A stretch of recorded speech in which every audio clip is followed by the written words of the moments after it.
This is the Santana, my new vessel for adventure.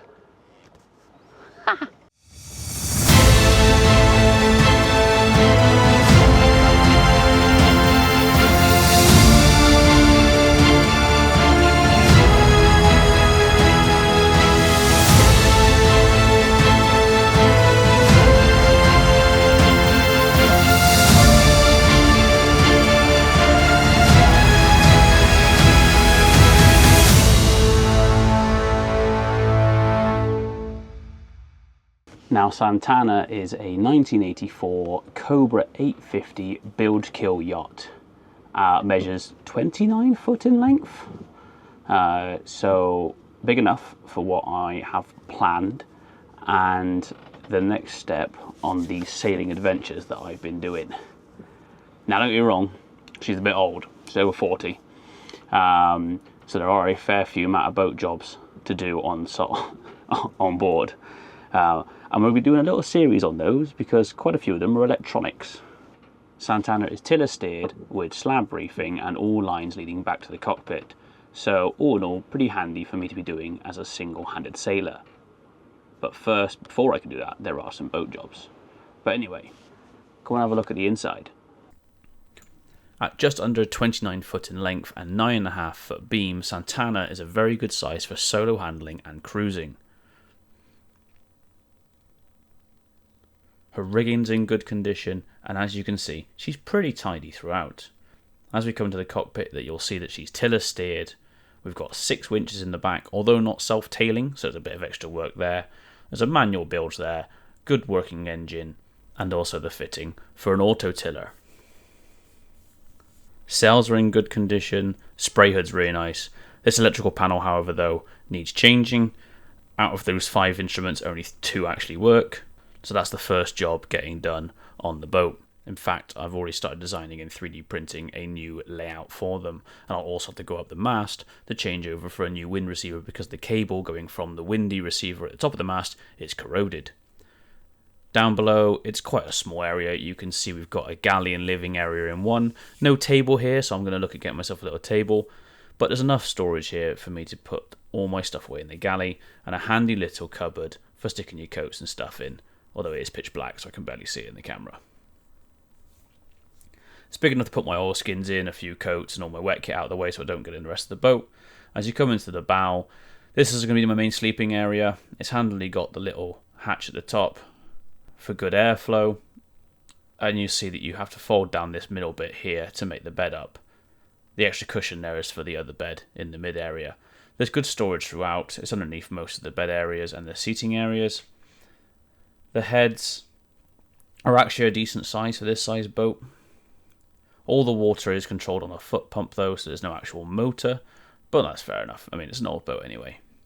It's recently had a new headline put into it throughout the whole boat, so the ceiling and the upholstery was all done recently, so there's not a lot to do there. And all in all, for a 44-year-old boat, it's in pretty good condition. I've put up an EPIRB. I've actually moved this since because that wasn't a very good place to put it. And as you look over, we've got the captain's berth, complete with chart table, and my new onward chart plotter, which I'll be doing a video on later, as it's AIS and chart plotter combined for this vessel, as I didn't want to go to sea without some form of AIS system. As we walk around our deck, everything looks pretty good, the rigging's pretty good, lines are all right. Main concern are these. The splicing on this is not brilliant, so I'm most likely going to be cutting all that off and replacing it with some simple bowlines or halyard knots before I take it out sailing. Most of the lines are pretty good. This one's rather ropey though. This is the one that goes to the jib, so I will probably either clean that one up or just replace it entirely because it's a bit green and a bit yucky. Up on deck, she's tiller steered. I've got it all pinned in place at the moment so it stops making noise. I slept on it last night and it made quite a lot of creaking.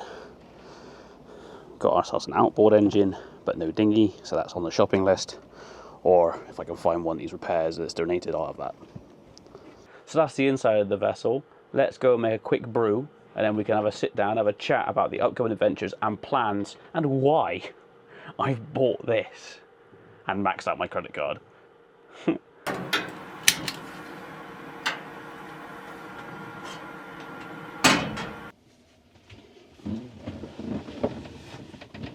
Right, so the plan. I've been working on a series of courses recently, or for the last couple of years to be honest, to get to something called a yacht master. We're in the sailing industry, sailing qualifications and stuff like that. So to finally get me over the last hurdle, I bought this. And it allowed me to do adventures on my own, adventures with friends, and also it was something else I wanted to do with the channel, was to start niching down into something else. Obviously I'm called Trail and Tide. That might have to change because there's not really many trails, but plenty of tide stuff. So I don't know, maybe something more nautical based. I love all things Greek mythology, so maybe something on those lines. In fact, I mean, my big dream, the big thing I want to do the most is sail the Odyssey.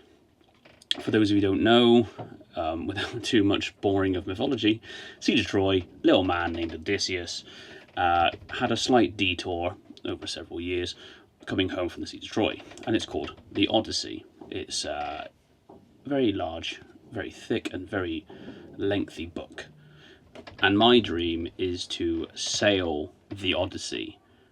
Historians differ as to which way they think he took. However, there's two different routes, so why not make it one big circle, starting in Ithaca in the west of Greece and ending up in Troy, which is technically Turkey, I think, on the far side of the Aegean. That's the plan. We're a bit off that at the moment, but that's the dream. That is the dream to get to. So it begins with the Santana. I've got boat jobs. Of course I've got boat jobs. Anyone who has watched any sailing videos or been involved in sailing will know that boats are always breaking. So first and foremost, I haven't got any instruments, which you could sail without them. I'd rather not. I've just installed this. This is a chart plotter. There'll be another video on that one, made by Onwa. It's brilliant. But the boat itself has got no instruments that work. So this here in an upcoming video is a Onwa KP chart plotter and AIS system, because the boat hasn't got any AIS systems, which will allow me to see and be seen by other vessels whilst out sailing, and allows me to do all navigational stuff.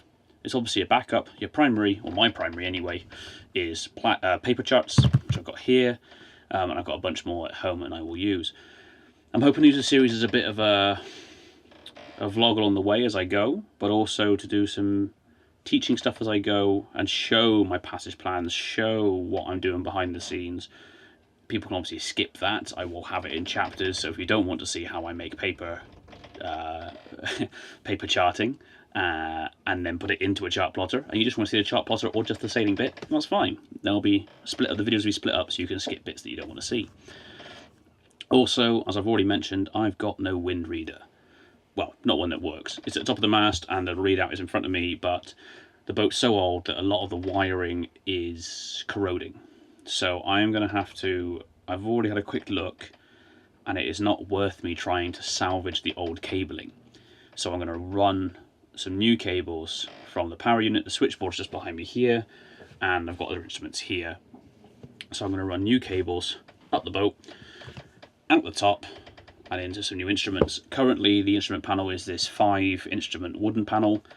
Of those 5, only 1 works, and I don't need the other 3, so I only need the windy and the depth sounder. So the depth sounder works, but the power is a bit intermittent, which is how I know the cabling's off. So new power cables, which will fix the depth sounder, and then a new windy, which will be a wireless one, because I'm not going to run cables through a mast. So that'll be an upcoming video. I'm also going to 3D print the new surround, because obviously it's a 5 instrument wooden panel, which is not going to look good with just 2 instruments in it. So I'm going to 3D print a whole new surround for it. So you'll see that in an upcoming video. I've already begun designing it, so I know roughly what it's going to look like, and it looks pretty good. So tune in later for that one. Those are the main bits to get me off going. The cells are pretty good. Oh, I need to change the splicing. I've already mentioned that already as well. But the splicing on the eyes on the halyards and the topping lift don't look great, so I will be untying those, and because I don't know how to splice yet, I will just be knotting them with either a halyard knot or more likely a bowline for raising and lowering my sails and my topping lift. Otherwise, boat's pretty good, pretty sound. Interior's pretty good, nice and tidy. Water needs cleaning. So because I don't know the boat's history, I will be doing tank cleaning with chlorine tablets and stuff like that. I'll probably just mention that in a future video when I do it. And I will put in diesel bug treatment in the engine because I can't actually see my fuel tank, so I don't know. I can see the fuel filter. Fuel filter was clean, so I'm not worried about diesel bug at the moment, but let's not risk it. So we'll be putting some treatment in for that. Although I'll be avoiding the chandlery as much as possible because it's really expensive. So we try and do as much as we can ourselves. But yeah, looking forward to it. It's going to be really good. So if you're watching this and you also sail in Plymouth or in the near area and you want to go on adventures and stuff like that, drop me a line. We could even get like a little boat for today going. So that will be the end of this video. It's just a little introduction as to what the plans are and where we're going. And if you're interested in the sailing adventures, and fishing adventures, because I've got all my fishing kit as well on the boat, I will try and do some catch and cook, but so far I've done no catching, so I can't do any cooking, despite trying. I've caught can't swear on videos. Oh, whoops, I'll beat that out. So yeah, catch, cook, scuba dive, diving, free diving. I've never free dove before, so that'll be interesting. I want to try that. Spear fishing, up for trying that as well. We're going to turn this into a full nautical adventure channel. So yeah, Trail and Tide will probably be getting knocked on the head, and I'll have to think of something that's less about trails and more about tides and water. But yeah, if you're interested, stick around. If you're new to the channel, drop a subscribe, and we'll see where the adventure takes us. So until we see you on the next one, thank you for watching. Drop a like, comment, follow, all that normal jazz, and we'll see you on the next one. Take care. Goodbye.